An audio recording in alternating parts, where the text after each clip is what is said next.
So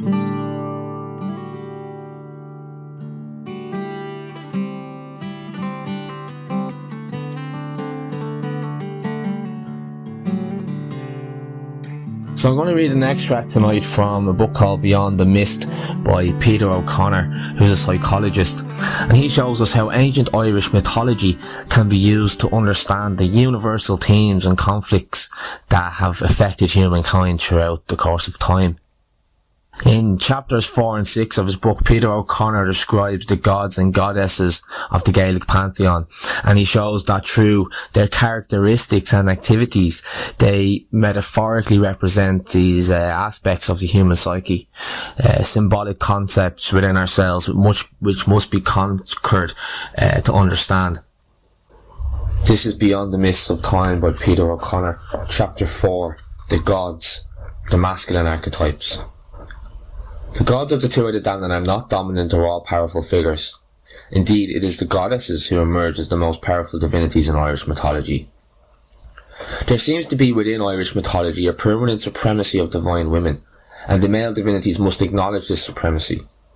It is as if the ego, which is identified with rationality and logos, must accept and concede that it is not master in its own house, and that more exists than that which is known, visible, and tangible. There is this permanent presence of what we have come to term the unconscious, which is often symbolized in myths and dreams by natural phenomena such as the sea, forests, the moon, and the earth, and is therefore symbolically linked to the goddess and the feminine. This pervasive other world of the unconscious governs much of our waking life and rules our sleeping life. The unconscious, not unlike the goddesses of Ireland, is the source of growth and fertility, the spring of renewal that gives energy to the conscious life, and yet, just like nature, can destroy consciousness itself.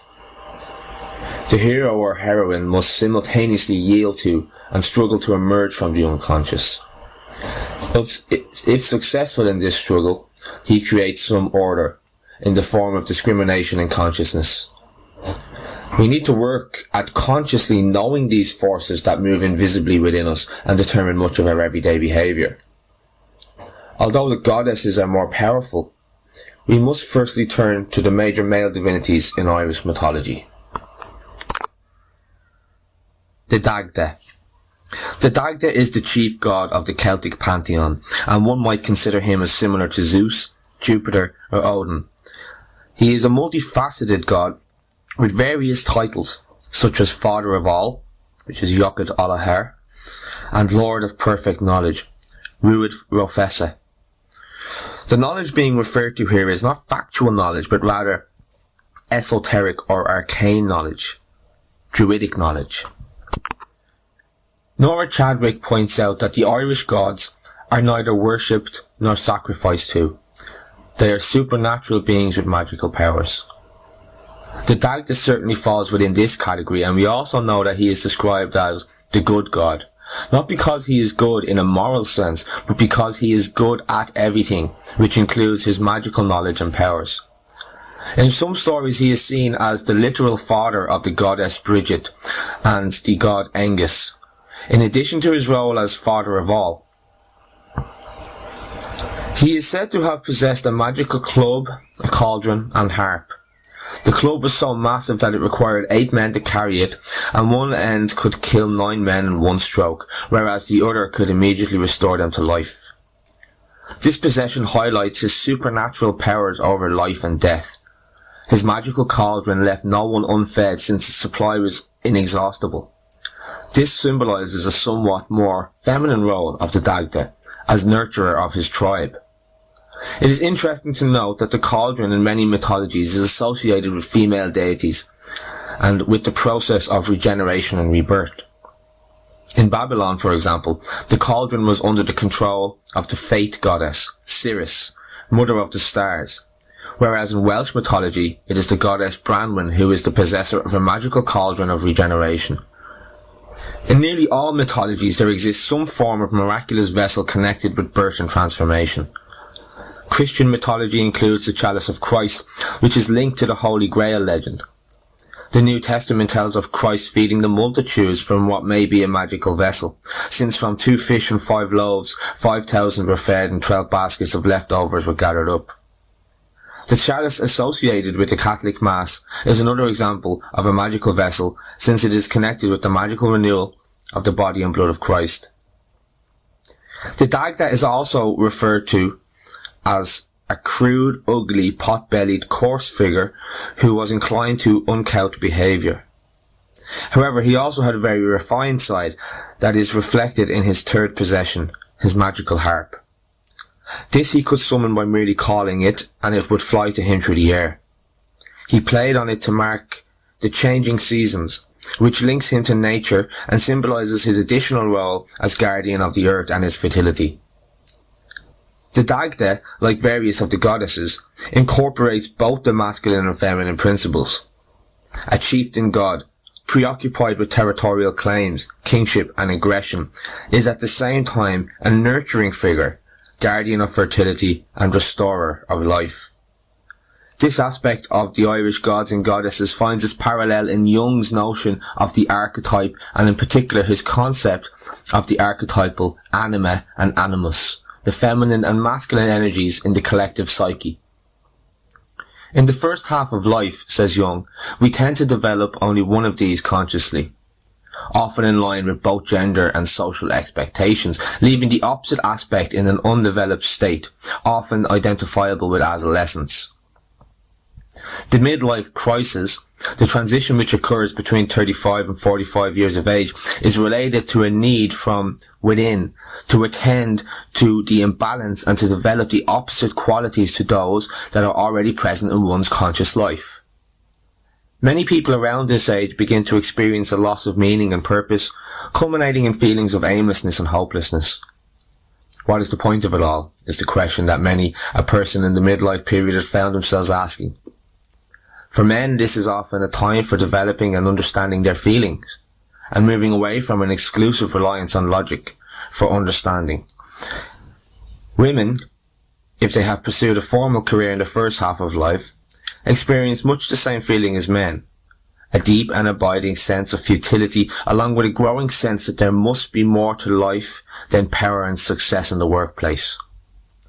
Some of these women experience the emergence of the feminine side in the form of pondering whether they will have a child or not. Other women who may have forgone or curtailed their careers in the interest of raising children find themselves occupied with thoughts of returning to the workplace or undertaking further study. For these women, it is the masculine principle that needs development. In this sense, the Dagda provides an archetypal model for men, albeit a somewhat primitive one, of the integration of these opposite qualities. He would appear to be an advance on the singularly masculine gods of the ancient Greeks, which had played such a powerful role in shaping the psyche of Western man. Lu.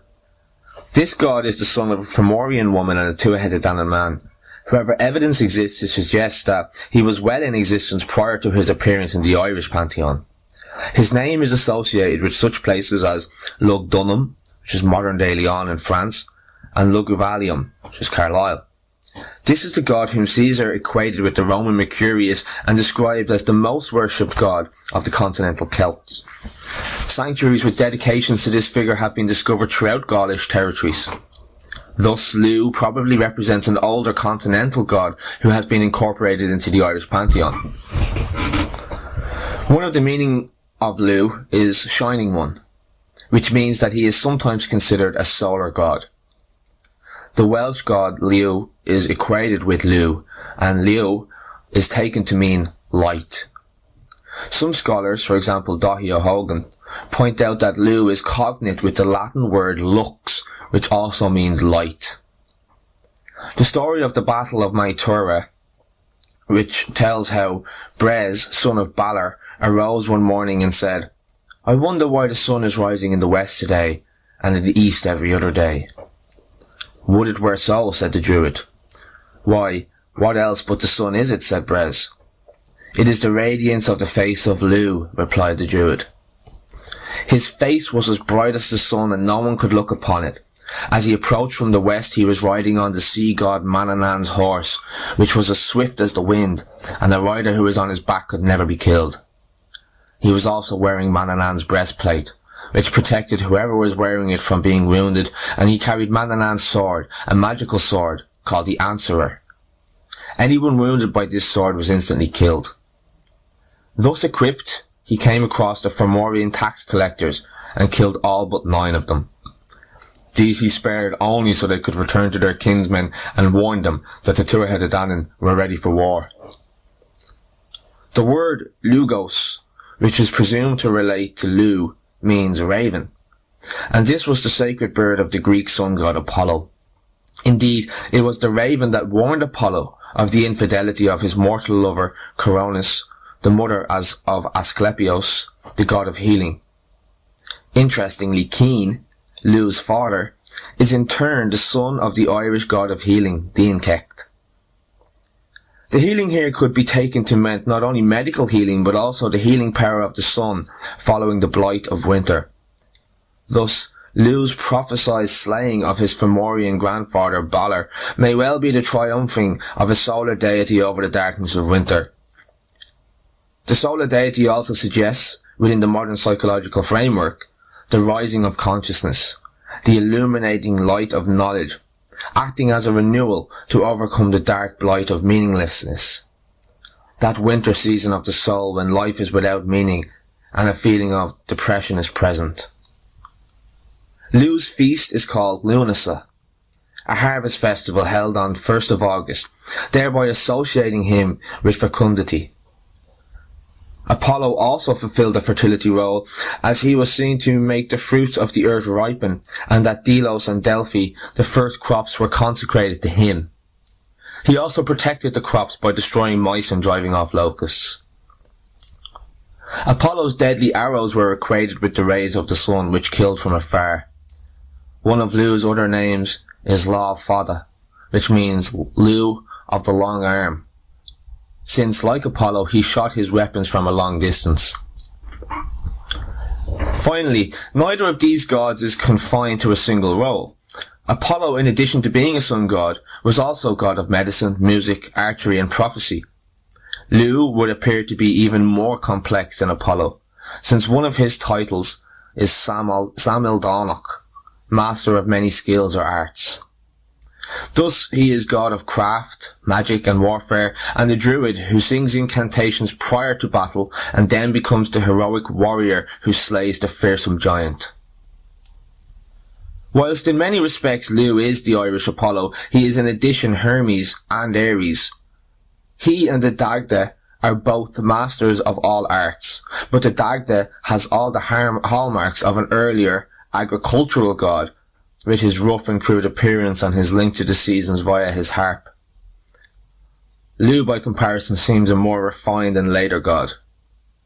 It is Lu, not Dagda, who appears in the later heroic tales, where he becomes the father of the great Irish mythological hero Cuchulainn. His role as father of Cuchulainn may well symbolise his rebirth, emerging from the other world following the darkness of winter. His death comes about at the hands of the triple kings of Ireland, who, some say, took over the kingship after Nuada, in revenge for him having slain their father, Kermaid. Although Lu is the shining one, and although he may be a symbol of consciousness, we learn that consciousness is a transitory state, and that other, often darker forces, such as envy and jealousy, also reside in the realm of the invisible world we have come to term the unconscious. These can cause a death or dismembering of the solar qualities of illumination and meaning, only for them to be renewed as we remember it and re-emerge from the sea of unconsciousness. Freud once described the goal of psychoanalysis as equivalent to the draining of the Zuder Z, essentially an act of reclamation of an element of consciousness, a sense of I, from the vast sea of unconsciousness. This is tantamount to saying that we do not have consciousness, but rather we experience moments or times when we are conscious. The critical mythic pattern to grasp is the continuing interplay in the deepest recesses of the collective unconscious of those opposite forces of darkness and light, life and death, meaning and chaos. Light and dark are in an eternal dance with each other, and sometimes we find ourselves being with one partner a little longer than with the other. Angus. Angus is the god of love, born of the union between the Dagda and the river goddess Bowen, who was at the time the wife of King Elsmer, whose residence was at Brunaboyne. The Dagda enchanted Elsmer and sent him on a journey so that 9 months passed as if it were a single day. The spell prevented Elsmer perceiving the darkness of night, nor could he experience hunger or thirst. During this time, the Dagda slept with Bowen, and she conceived and gave birth to a son whose name was Angus. Like his father, he possessed a heart made of gold, and his music was so sweet that anyone hearing it was compelled to follow. In this respect, he would appear to be very similar to the Greek figure Orpheus. The latter also played a lyre that made all those heard it follow, and was the means by which he managed to descend into Hades in his attempt to rescue his beloved Eurydice. Angus is sometimes known as the Irish Eros, and is the protector of lovers both in the mythological cycle and the Fenian cycle, where he protects the archetypal lovers Diarmuid and Grania. It is also said of Angus that his kisses turned into birds which hovered invisibly over the younger maidens of Ireland. This would appear to be an Irish version of Eros's arrows. He also had his fairy palace at Brunaboyne, which he acquired from King Elsmer by trickery. Angus appears as the major figure in 3 important stories: the wooing of Etain, Diarmuid and Grania, and the dream of Angus. All these stories involve lovers, but in the latter it is the god himself who is smitten by love, not unlike the mythic story of Eros and Psyche.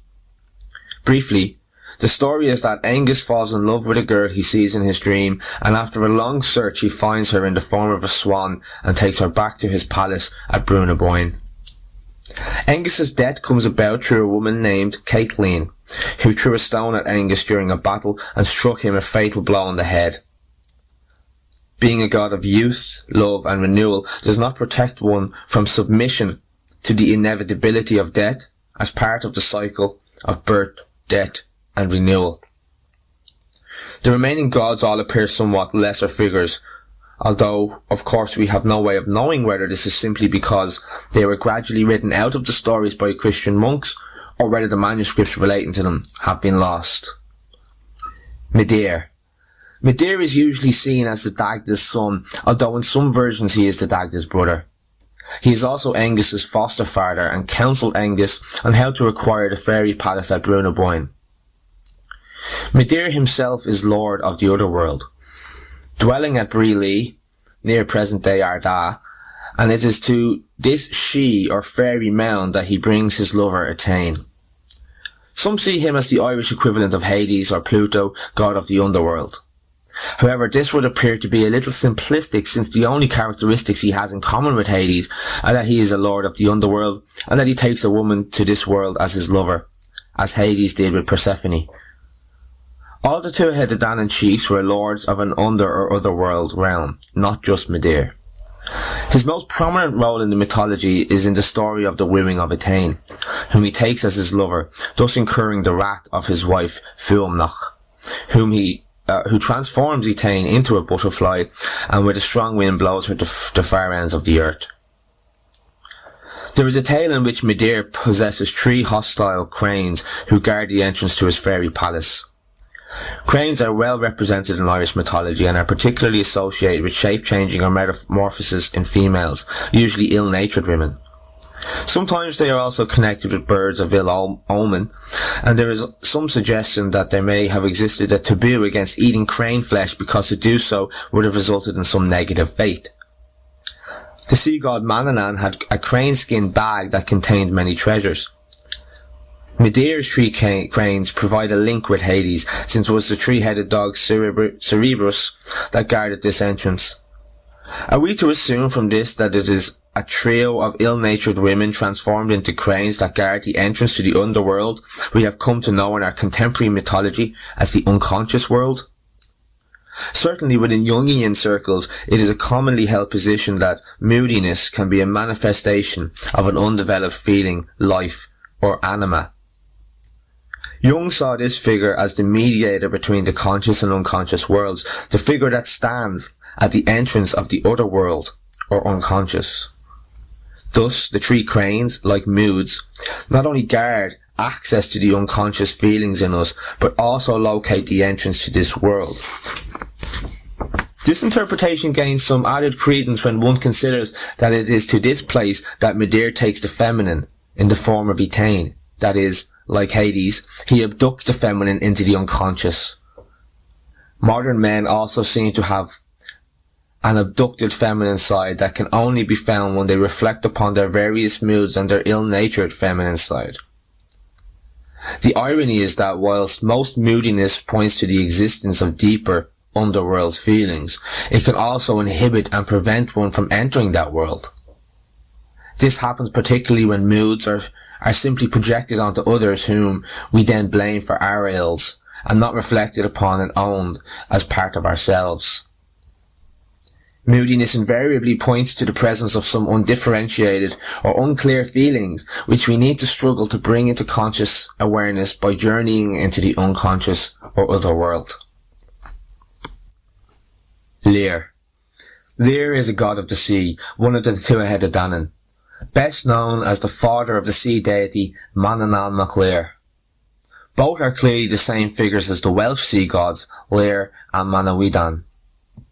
One view is that Lear is a much earlier god than his son and could be seen as representing the Irish Sea itself. Again, comparison is sometimes made with the Greek pantheon, where he is seen as the equivalent of Poseidon. What we know of Lear is almost entirely derived from the story entitled The Fate of the Children of Lear. This story is one of the three great tragedies of Ireland. After the two-headed Danann retreated underground, their respective Sídhe, they elected a new king, Bob Dearg, and Lear was offended that they did not choose him. As an act of reconciliation, Bob offered Lear one of his daughters in marriage. Her name is Eve, and she bore Lear 2 sets of twins, but she died in giving birth to the second set. Lear was distraught, and Bob, in a further gesture of goodwill, gave him his second daughter, Aoife, to marry. However, she turned out to be the classic wicked stepmother and became insanely jealous of the children. She put a curse on them that changed them into swans for eternity. The eldest of the children, Fionnuala, pleaded for mercy, and whilst recognising that the curse was too powerful to be undone, she asked that the enchantment be modified so that they may not be condemned to live as swans forever. Aoife relented and modified the spell so that the children would have to live as swans for 900 years. During this time they could never live on land.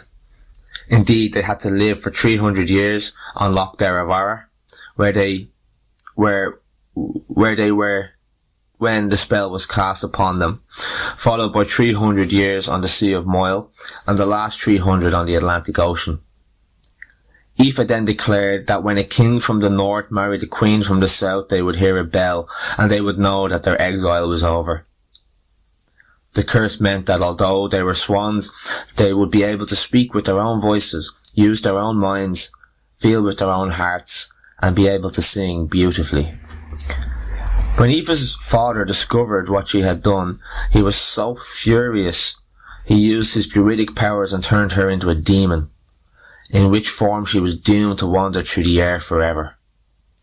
Lear, while grief-stricken by the events, was able for the first 300 years to stay in contact with his children and to talk to them at Loch Derrivara, where some say a large settlement grew up to listen to the children singing and storytelling.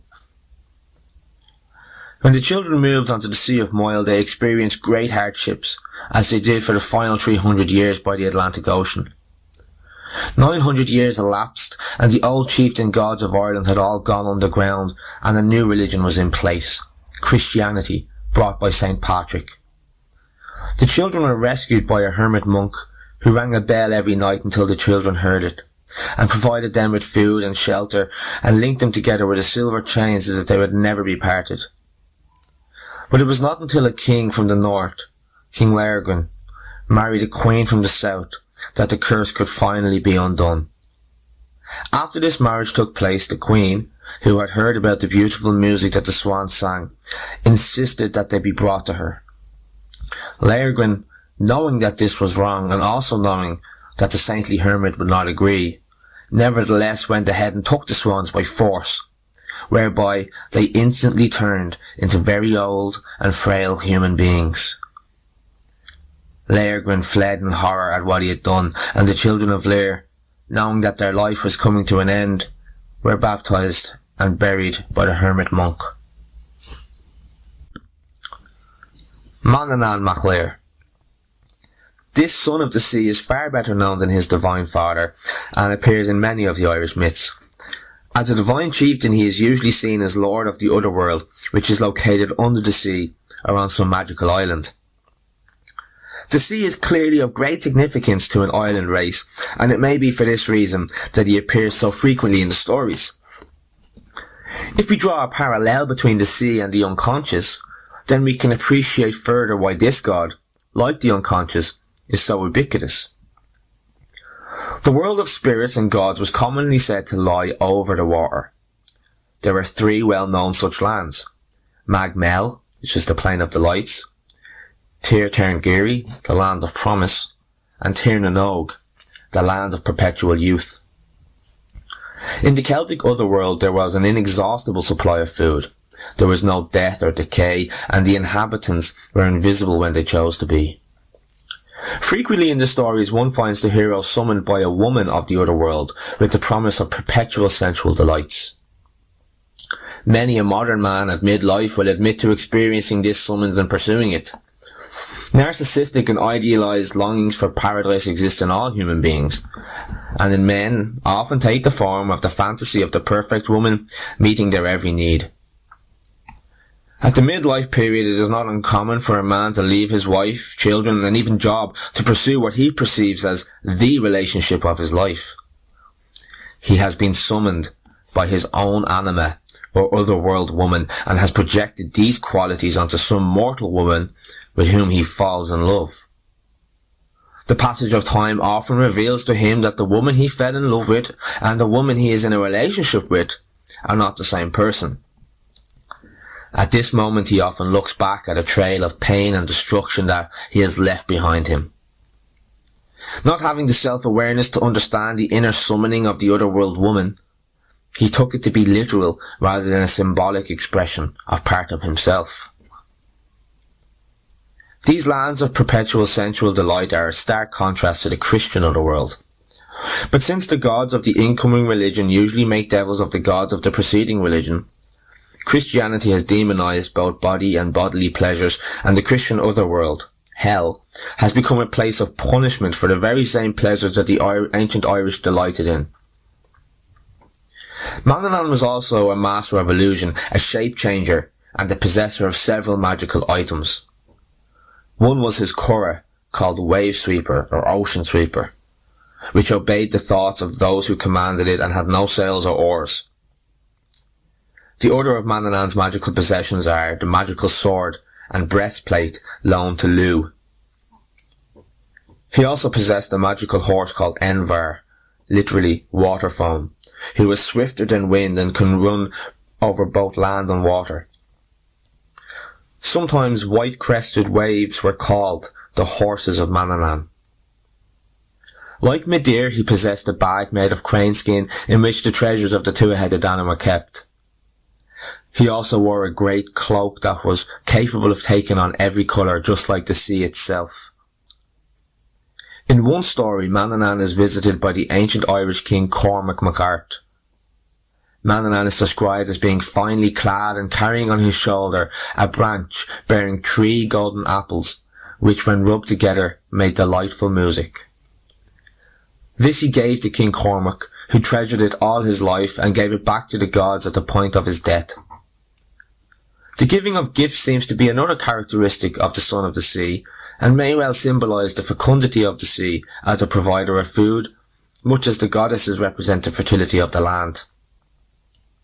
In some stories following the defeat of the Tuatha Dé Danann by the Milesians, Manannán is seen as coming across the sea and giving the gods of the Tuatha 3 gifts. The first of these was a magical cloak, which the gods could make themselves invisible. The second was to provide a magic feast, the Feast of Age, which warded off age. The third gift was his pigs, which had the magical quality of being eaten one day and replenishing themselves to live fully the next. Manannán does not only appear in the mythological cycle but also in the Ulster and Fenian cycles, which points to his enduring qualities as a god and perhaps to the enduring meaning of the sea for the ancient Irish. In the Ulster Cycle, the great mythic hero Cuchulainn falls in love with Manannán's wife, Fand, but after a while she returns to Manannán, who shakes a cloak between his wife and Cuchulainn so that they are invisible to each other forever. Diarmid, in the Fenian cycle, is said to have been a pupil of Manannán in the Otherworld, and as we have just seen, Cormac MacArt was also a visitor there. Manannán is still present in the Christian era. In one version, King Fiachna is fighting the Scots and in great danger of his life when a stranger appears to his wife, who promises to save him if she will abandon herself to him. She reluctantly agrees, and from this union the 7th century King Mongan is said to have been conceived. The stranger was none other than Manannán mac Lir. Manannán is also involved in another of the prominent stories that we will discuss later, the Voyage of Bran. King Bran was enchanted by a fairy woman and set out on a journey to the other world, during which he came across Manannán. And this moment is said to be the source of some of the most beautiful lyrical poetry of the Irish mythological tradition. It is also a piece of poetry, as Punchix McCanna points out, that expresses vividly the inversion of reality which characterises the otherworld vision of things. Manannán addresses Bran in these words: "It seems to Bran a wondrous beauty in his curragh on a clear sea, while to me in my chariot afar it is a flowery plain on which I ride. What is a clear sea? For the proud craft on which Bran is a plain of delights with a profusion of flowers for me in my 2-wheeled chariot. Bran sees a host of waves breaking across the clear sea. I myself see in Magmon red-tipped flowers without blemish. See horses glisten in summer, as far as Bran's eye can stretch. Flowers pour forth a stream of honey in the land of Manannán mac Lir." Boabjarg. Boabjarg succeeded to Dagda as ruler of the Tuatha Dé Danann. Some sources actually have him as the Dagda's son, whilst others regard him as Bowen's brother. Boab was king of the Shí of Munster, called Shí Femin, the modern Slieve an Naman in County Tipperary. Like Manannán, he had magical pigs that renewed themselves after having been eaten. And the pig is strongly associated with feasting, which perhaps gives it added significance within the mythology, since we also know from the accounts of the continental Celts that feasting was of considerable importance to them. Boabjarg's main role in the mythological stories is in the dream of Angus, where he searches for and finds the woman of Angus's dream. Boabjarg has 2 daughters who appear in the later Fenian cycle. One of these, Sive, metamorphosed into a fawn and then back into a human, and became the mother of Uiscin, the great poet and leader of the Fianna. Boabjarg remains a relatively lesser god in the pantheon, and does not appear to have the status or ubiquity as such figures as Manannán. Ogma. Ogma is depicted as a Tuatha champion, and one of the figures who challenges Lugh before he is admitted to Tara. He is also known as Kermait, meaning honey-tongued, since he is the god of eloquence and a champion orator. As patron of literature, he is seen as the inventor of Ogham, the ancient Irish writing usually seen on standing stones. It is also sometimes described as a form of occult writing. Ogma is first described by the Roman poet Lucian in the 2nd century AD, who refers to him as Ogmios. Lucian regards him as the Celtic equivalent of the Greek god Hercules, presumably because of his abilities as a champion warrior. There is also a suggestion that, like the Greek Hermes, Ogma may well have been a psychopomp who leads souls from one world to the other and travels freely between them. However, it is quite possible that Lucian is simply projecting his Greek divinities upon this Celtic figure. In some versions of the Second Battle of Magtora, Ogma is married to the daughter of the physician Dincecht, and among their offspring was Turin, whose sons later murdered Lu's father. Another son is said to be Cabre, the poet who satirized the Fomorian king Brez, thereby precipitating the battle itself. Gwibnu, Lukta and Credne.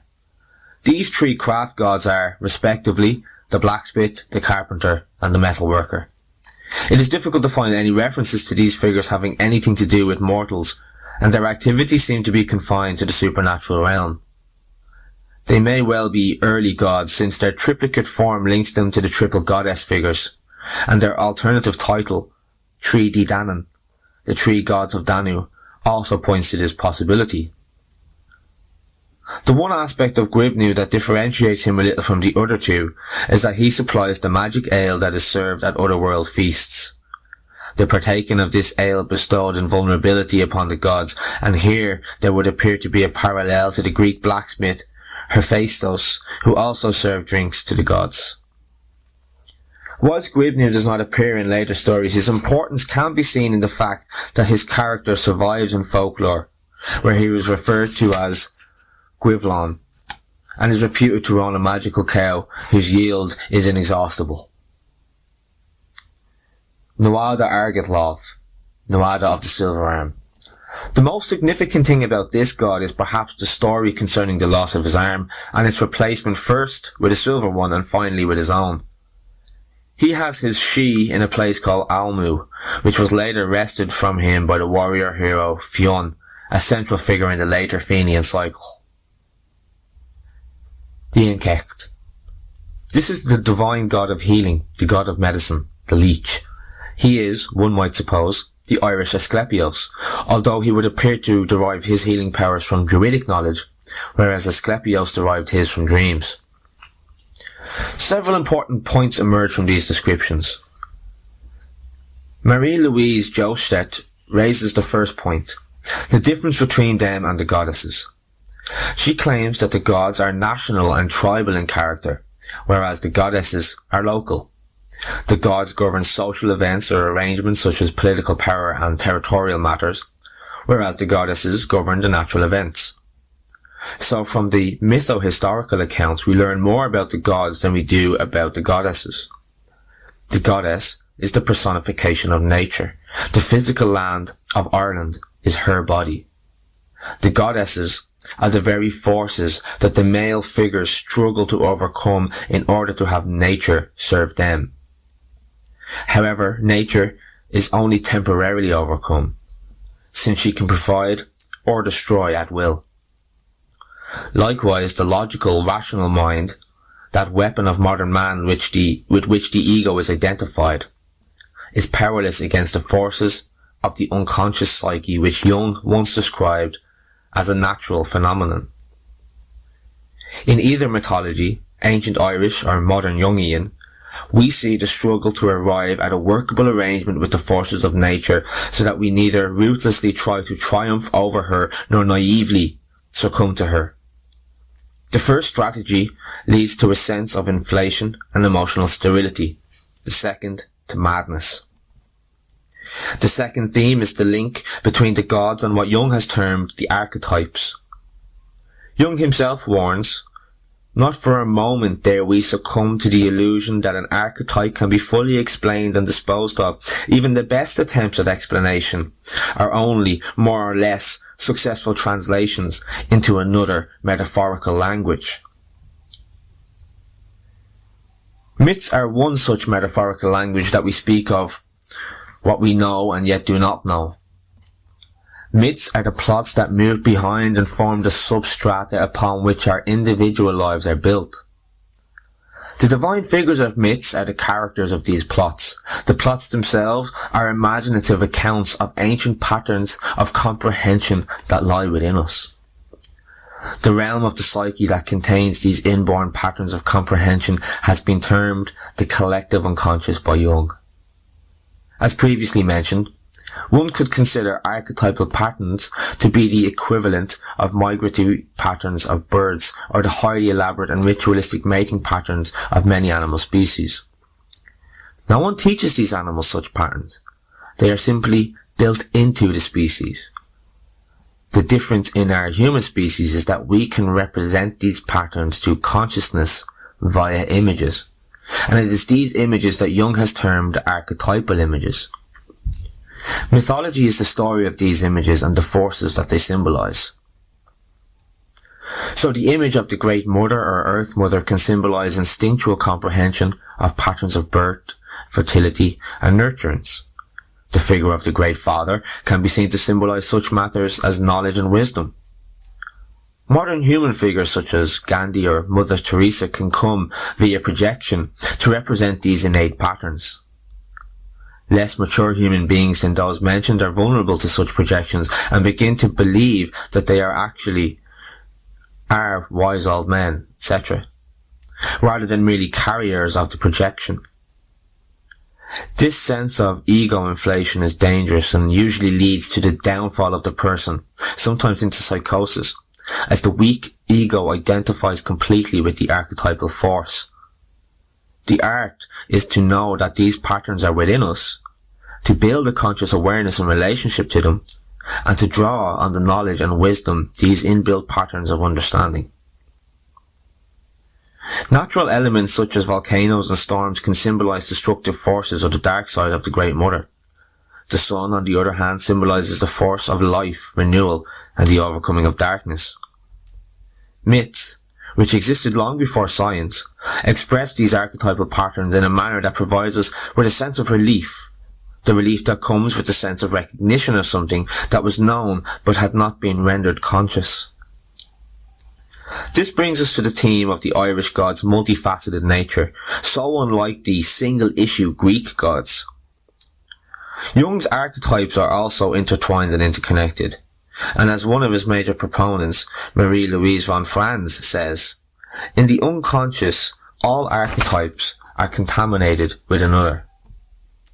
She attributes this quality to the relative timelessness and spacelessness of the unconscious, the qualities that are used to describe the Irish otherworld. The Dagda is one example of an Irish god who depicts this overlapping quality of the archetypes. He symbolises a masculine fertility pattern of energy and a source of great nourishment with his miraculous cauldron of plenty. Archetypally, he could be seen as symbolising the fruitfulness of knowledge, since he is, after all, the Lord of perfect knowledge. As an image, he could possibly represent a pattern that might emerge from the unconscious mind at those times when our knowledge is too intellectual and in need of earthing. We know the Dagda is also an earthy god, who can call in the seasons and bring us back to the natural rhythm of things, thereby reducing the possibility of inflation of the ego.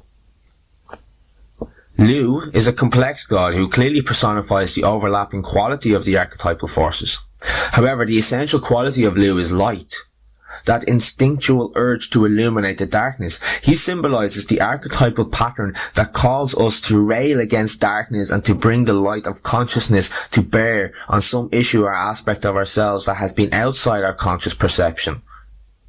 So perhaps when we feel dark and despondent, or are simply feeling lost and aimless, the archetypal pattern of the figure of Lu will emerge to compensate our conscious position. This we could experience in the form of some insight that would throw light upon our darkness. Balor, the Fomorian giant, on the other hand, symbolises the opposite forces of darkness and destructiveness that plummet us into periods of sterility and meaninglessness. Balor is the archetypal expression of not only the disintegrative tendencies in the human psyche, but also, and more importantly, of the dark and unacceptable side of our personality.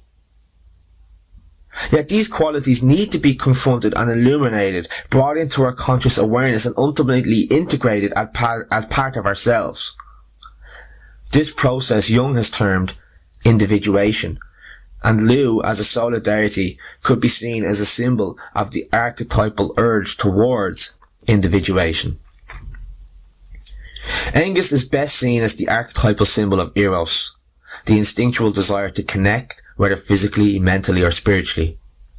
It is the likes of Angus, for example, that might emerge in our psyches in the form of erotic fantasies characterized by a longing and yearning union at those times when we are feeling desperately disconnected.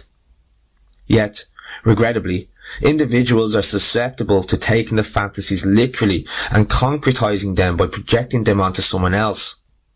Thus they are lived out rather than in, not reflected upon for the possible meaning that may lie within the fantasies. The latter approach demands stopping and asking questions such as, what image lies within this fantasy? What need or feeling is being depicted by this image? Or, what is my desire and what am I seeking in this fantasy? Archetypal images, like dreams, are more often than not compensatory. Thus, they arise at times when the consciously held view is in need of correction or a renewed sense of meaning. The great value of mythological stories is that they remind us of certain patterns of truth that otherwise escape attention in a profoundly materialistic and outwardly oriented culture such as ours. The Inkecht, Asclepios, symbolizes an archetypal pattern or instinctive knowledge that we have to confront and heal the divisions that lie within our psyche. These divisions often arise from a too drastic severance between our outer and inner lives. Mythological stories evoke images that bridge this gap, returning us to a sense of balance and connection and providing a broader landscape within which we can locate our immediate personal difficulties. Gwibnu depicts another, yet not of course unrelated, archetypal pattern. This is derived from his role as a blacksmith god who, like the medieval alchemists, knows how to transmute raw material into its higher form. He symbolizes an aspect of the archetypal realm that knows of the need to render base matter or base feelings into a higher, more conscious form, which enables us to make choices in our lives rather than simply acting out blindly, then declaring that fate is so unkind. He is part of the instinctual comprehension that works with or overlaps with Lu, the figure of light. Together, these images symbolize the interconnected energy patterns upon which consciousness itself is formed and desired. When Jung said, the archetypes are the great decisive forces, they bring about the real events and not our personal reasoning and intellect, the archetypal images decide the fate of man, he meant that they are present in us from the beginning, will not go away, and indeed cannot go away. Mythology is a vital map for helping us to know of their existence and thereby enhance the possibility of making some connection to these archetypal and universal patterns within us. This connection serves to relativize the ego and provide a sense of meaning.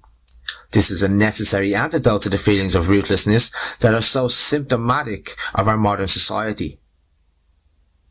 An awareness of the existence of archetypal patterns also connects us to a realm beyond the ego and draws our attention to something beyond the mundane, material and obvious life.